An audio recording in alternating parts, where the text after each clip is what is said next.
আজকের দিনটা অন্য দিনের তুলনায় অনেক আলাদা। কারণ আজ হচ্ছে সরস্বতী পুজো। তাই সকাল, সকাল একটু মিষ্টি কিনে চলে গেলাম আমার স্যারের বাড়ি। এবার সরস্বতী পুজোটা এখানেই কাটাবো বলে ঠিক করে নিয়েছি। যাই বলো তাই বলো, গেটটা কিন্তু খুব সুন্দর করেছে কাকু।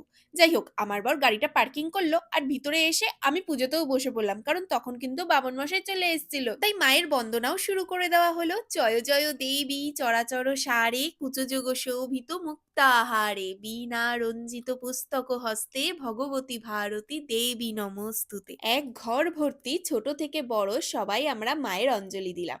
আর এই যে বামুন মশাই এখন পঞ্চপ্রদীপ ঘোরাচ্ছে, এখন কিন্তু মায়ের আরতি হচ্ছে। দেখো মাকে কত সুন্দর লাগছে দেখতে, শ্বেত বস্ত্র পরে একদম অপূর্ব লাগছে। আর এই যে এটা হচ্ছে আন্টিদের বাড়ির পিছন দিক, এখানে আমি একটুখানি দাঁড়িয়ে রোদ পোহাচ্ছিলাম আর আমার বর তখন বাথরুমে গেছিল আর ফোকলারাতে মিষ্টি করে হেসে দিল। যাই হোক, এই দেখো এটা হচ্ছে আন্টিদের বাড়ির সামনের দিক। উপরে দেখছো ছাতাগুলো, ওখানে কিন্তু খাওয়া দাওয়া হচ্ছে আর গেটের এখান থেকে আমরা একটুখানি হাঁটাহাঁটি করছিলাম। আন্টি আবার আমার শাশুড়ি মার জন্য খাবার প্যাক করে দিল, কারণ মা তো আজকে আসতে পারেনি। আর বাড়িতে খাবার দিয়ে এসে আমরাও চলে গেলাম খাওয়ার জায়গায়। এই দেখো সিঁড়ি দিয়ে উঠে যাচ্ছি, উপরে কিন্তু ছাতার তলায় বসে বসে আজকে খাবো। মেনুতে কিন্তু ছিল ফ্রাইড রাইস, আলুর দম, চাটনি, পাঁপড়, মিষ্টি। আজ কিন্তু সারা সকাল থেকে পেটে আমার ভাত পড়েনি, তাই একদম জমিয়ে খাবো বলে ঠিক করে নিয়েছি। তো দেখো আমি তো একদম কোনো দিকে না তাকিয়ে একদম মনোযোগ দিয়ে খাচ্ছি। আর ওখান থেকে চলে গেলাম আমার বান্ধবী দুলুর বাড়ি। ওদের বাড়িও কিন্তু নিমন্ত্রণ ছিল, কিন্তু কত জায়গায় খাবো বলো, তাই আমার বর নিয়ে নিল লুচি তরকারি। আমরা খাওয়া দাওয়া করতে থেকে তোমরা কিন্তু আমাদের চ্যানেলটা সাবস্ক্রাইব করতে একদম ভুলো না। টাটা।